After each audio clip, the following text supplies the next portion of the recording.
महाराष्ट्र अंधश्रद्धा निर्मूलन संस्थेचे संस्थापक डॉक्टर नरेंद्र दाभोलकर यांच्या हत्येमध्ये थेट पोलीस अधिकाऱ्यांचा सहभाग असल्याचा संशय आता सीबीआयला आहे। या प्रकरणी सीबीआय 2 निवृत्त पोलीस अधिकारी आणि सेवेत असलेल्या एका पोलीस अधिकाऱ्याची चौकशी करत आहे। यात निवृत्त पोलीस उपनिरीक्षक मनोहर कदम यांचाही समावेश आहे। रमाबाई आंबेडकर नगरमधील दंगलीत कदम यांच्यावरती आरोप झाले होते। त्यानंतर न्यायालयाने त्यांना जन्मठेपेची शिक्षा सुनावली होती, पण उच्च न्यायालयाने त्यांना जामीन मंजूर केला होता। त्यानंतर त्यांनी सनातनच्या साधकांना प्रशिक्षण दिल्याचा संशय आहे। यात फरार आरोपी सारंग अकोलकर, रुद्र पाटील, विनय पवार आणि प्रवीण निमकर यांना प्रशिक्षण मिळाले अशी माहिती मिळतेय। एवढंच नाही तर दाभोलकरांच्या हत्येसाठी वापरलेली रिव्हॉल्वर बनवण्यात पोलीस अधिकाऱ्यांनी मदत केल्याचा संशय आहे। विशेष म्हणजे सध्या सेवेत असलेल्या एका पोलीस अधिकाऱ्यानं सनातनवरती काय कारवाई सुरू आहे याची माहिती सनातनला दिल्याचा आरोप देखील सीबीआयने केलाय। ठाण्यात उघडकीस आलेल्या 2000 कोटी रुपयांच्या ड्रग्ज रॅकेट प्रकरणात अभिनेत्री ममता कुलकर्णीच्या विरोधात महत्त्वपूर्ण पुरावे हाती लागलेत। या संदर्भात ठाणे पोलीस आयुक्त पत्रकार परिषद घेऊन अधिक माहिती देणार आहेत। या प्रकरणी आतापर्यंत 8 जणांना अटक झाली असून चौकशीअंती ममता कुलकर्णीला सुद्धा आरोपीच्या यादीत टाकलं जाऊ शकतं। ममता कुलकर्णीचा पती विकी गोस्वामी या प्रकरणाचा मास्टरमाइंड असल्याचं कळतंय। सध्या विकी गोस्वामी फरार आहे। सध्या तो केनियात वास्तव्याला असल्याची माहिती मिळतेय। कल्याणमध्ये 12 एप्रिलला एका नायजेरियन ड्रग डीलरला अटक केल्यानंतर आणखी 2 अटक करण्यात आली होती। त्यानंतर मिळालेल्या धागेदोऱ्यांच्या आधारे सोलापूरमधल्या ऐवान लाईफ सायन्स कंपनीवर देखील छापा टाकण्यात आला होता।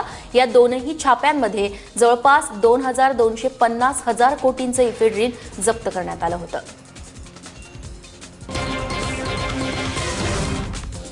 2017 मध्ये होणाऱ्या पुणे महापालिका निवडणुकीच्या पार्श्वभूमीवर पुण्यात 100% भाजप आणण्याचा भाजपचा मनोदय आहे।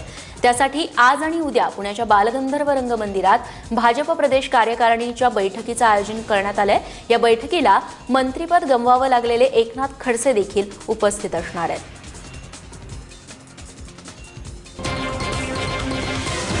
100% भाजपचा नारा देत भारतीय जनता पक्षाकडून 2 दिवसांच्या प्रदेश कार्यकारिणीच्या बैठकीचं पुण्यात आयोजन करण्यात आलंय। त्यासाठी भाजपचे राज्यातील सर्व पदाधिकारी पुण्यातील बालगंधर्व रंगमंदिरात दाखल झालेत। परंतु सर्वांना उत्सुकता होती ती एकनाथ खडसे या कार्यकारिणीला हजर राहणार की नाही।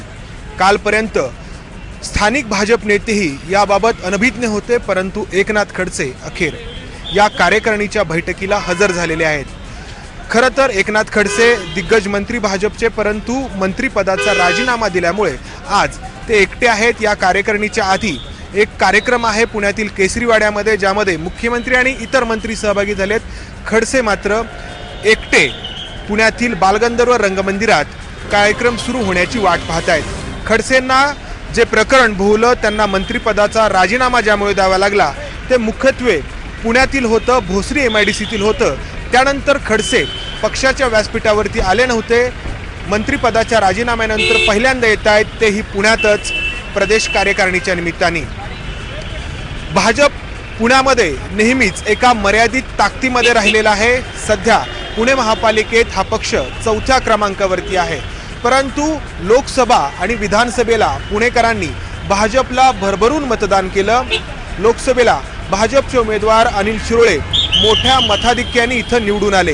विधानसभेला तर पुणे शहरातील 8 पैकी 8 आमदार भाजपचे निवडून आले। त्यामुळे आता 2017 मध्ये होणाऱ्या पुणे महापालिकेच्या निवडणुकीतही तोच फॉर्म, तीच कामगिरी कायम राखण्याचं आव्हान भाजप समोर आहे आणि त्यासाठीच या प्रदेश कार्यकारिणीसाठी पुण्याची निवड करण्यात आली आहे। या कार्यकारिणीच्या निमित्ताने संपूर्ण डेक्कन परिसर आणि पेठ परिसरांमध्ये मोठ्या प्रमाणात फ्लेक्सबाजी करण्यात आली आहे। स्थानिक नेत्यांचे फ्लेक्स, राज्यस्तरावरील नेत्यांच्या फ्लेक्ससह या ठिकाणी लावण्यात आलेत। त्यामुळे विद्रुपीकरण झालेलं आहे पुण्याचं। अनेक जे फ्लेक्स आहेत ते अनधिकृत आहेत, या ठिकाणी लावण्यात आलेले आहेत। परंतु या निमित्ताने महापालिका निवडणुकांची वातावरण निर्मिती करण्याचा भाजपचा प्रयत्न असणार आहे।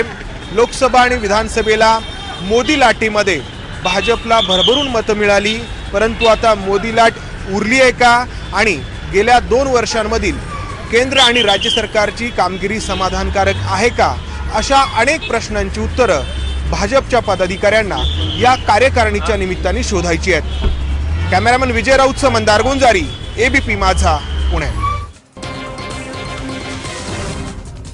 दिल्लीच्या महाराष्ट्र भवनामध्ये लवकरच लोकमान्य टिळकांचा पुतळा उभारला जाईल अशी घोषणा मुख्यमंत्री देवेंद्र फडणवीस यांनी केली आहे। पुण्यातल्या भाजप कार्यकारिणीच्या बैठकीआधी त्यांनी लोकमान्यांची सिंहगर्जना या पुस्तक सोहळ्याला भेट दिली, त्यावेळी ते बोलत होते।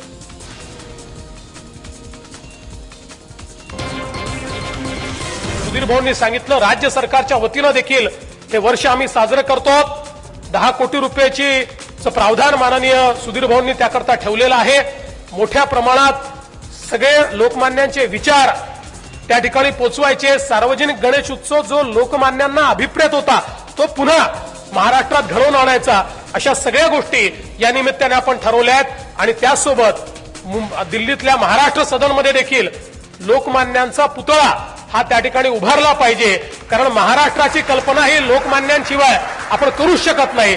तोही निर्णय या निमित्ताने आपण केलाय। यानंतर बातमी मान्सूनची। प्रतिकूल वातावरणामुळे लांबलेल्या मान्सूनचे पुन्हा आगमनाचे वेध लागतायत। पोषक वातावरण तयार झाल्याने येत्या सोमवारपर्यंत मान्सून महाराष्ट्रात येईल असं भाकीत हवामान विभागानं वर्तवलंय।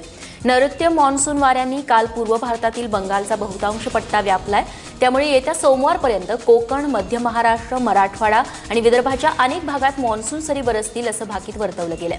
गेल्या आठवड्यात मान्सून महाराष्ट्राच्या वेशीवर पोहोचला होता, मात्र वातावरणात झालेल्या बदलांमुळे त्याचं आगमन काहीसं लांबलंय।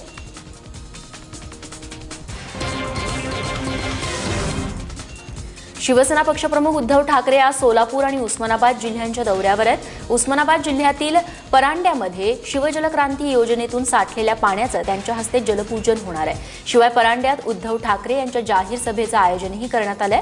या सभेकडे भाजपचं विशेष लक्ष लागलंय, कारण जलयुक्त शिवार ही खरं तर आमचीच योजना आहे, मात्र ती भाजपनं ढापली असा दावा शिवसेनेचे आमदार अर्जुन खोतकर यांनी केला होता। त्यानंतर उद्धव ठाकरे आता यावरती काय बोलतात आणि भाजपला काय उत्तर देतात हे पाहणं महत्त्वाचं ठरेल। मुंबईतल्या सगळ्या अनधिकृत झोपडपट्ट्यांमध्ये आता पालिका अधिकृतपणे पाण्याचं कनेक्शन देणार आहे। मुंबई महापालिकेच्या स्थायी समितीत असा प्रस्ताव मंजूर करण्यात आलाय। 2000 सालानंतरच्या सगळ्या झोपड्यांना आता घरात पाण्याचा नळ दिला जाणार आहे। अर्थात भाजप आणि शिवसेनेनं बहुमतानं हा प्रस्ताव पारित केलाय, तर मनसेनं अनधिकृत झोपड्यांना पाणी देण्यास तीव्र विरोध केलाय। विशेष म्हणजे अनधिकृत झोपड्यांना पाणी देण्याच्या प्रस्तावात जाचक अटी आणि शर्थी असल्यानं काँग्रेस, राष्ट्रवादी काँग्रेस आणि समाजवादी पक्षानं तटस्थ राहण्याचा निर्णय घेतलाय।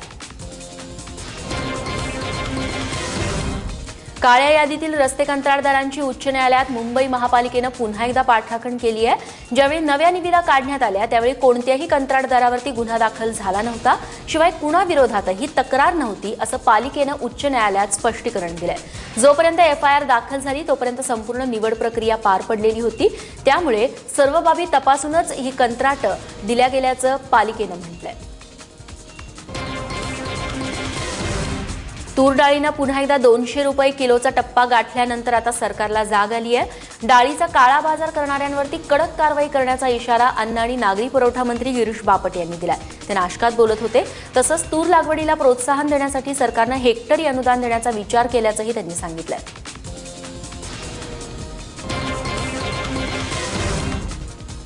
भारतीय हवाई दलात आज नवा अध्याय जोडला गेलाय, कारण लढाऊ विमानाच्या पायलट म्हणून भारतीय हवाई दलात महिला पहिल्यांदाच दाखल झाल्या आहेत। अवनी चतुर्वेदी, भावना कांत आणि मोहना सिंग अशी या तिन्ही तरुणींची नावं आहेत। त्याआधी आज त्यांनी हैदराबादमधील एअरफोर्स अकॅडमीत होणाऱ्या पासिंग आउट परेडमध्ये देखील सहभाग घेतला। आजपर्यंत हवाई दलात महिला फक्त नॉन कॉम्बॅट म्हणून कार्यरत होत्या, म्हणजे त्यांचा सामना हा शत्रूसोबत होत नसे। हवाई दलातर्फे वाहतूक करणाऱ्या विमानांच्या आणि हेलिकॉप्टरच्या पायलट म्हणून महिला काम करत होत्या। आजपर्यंत लढाऊ विमानांचे पायलट म्हणून पुरुषांचीच मक्तेदारी होती, आता ही मक्तेदारी देखील महिला मोडून काढण्यासाठी सज्ज झाल्या आहेत।